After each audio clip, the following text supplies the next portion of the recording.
بازار قیصریه که دامنه شهرت خود را تا قلمرو شگفت‌انگیز ضرب المثل‌ها نیز گسترش داده، از شمال میدان نقش جهان آغاز می شود.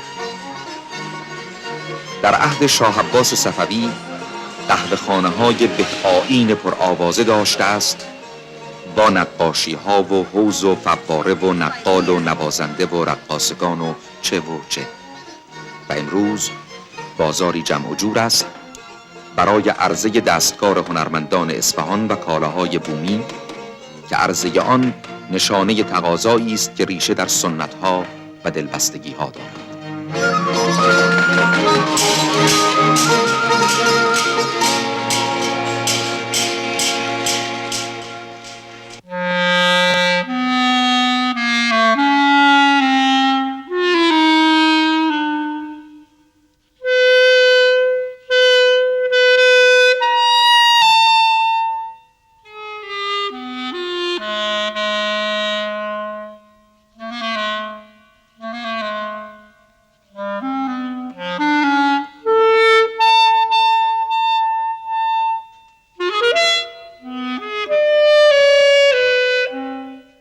و اما قلمزنی دلانگیزترین هنر انگشتان پرحوصله اصفهانیان است.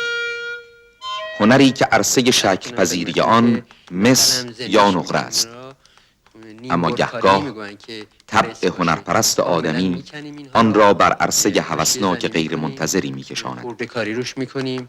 این کلاه‌های آلومینیومی که می‌بینی اینا مهندسین ذوب آهن میارن اینجا، علاقه‌مندن به هنر ایران، هنر اصفهان مخصوصاً، به ما میدن اینها را براشون قلم میزنیم. خیلی هم وقت میگیره، یکی اینها ممکنه 15 روز وقت بگیره تا وقتی که این قلمزنی آماده بشه برای که اینها را از ایران ببرن، برای طور یادگاری داشته باشن از این.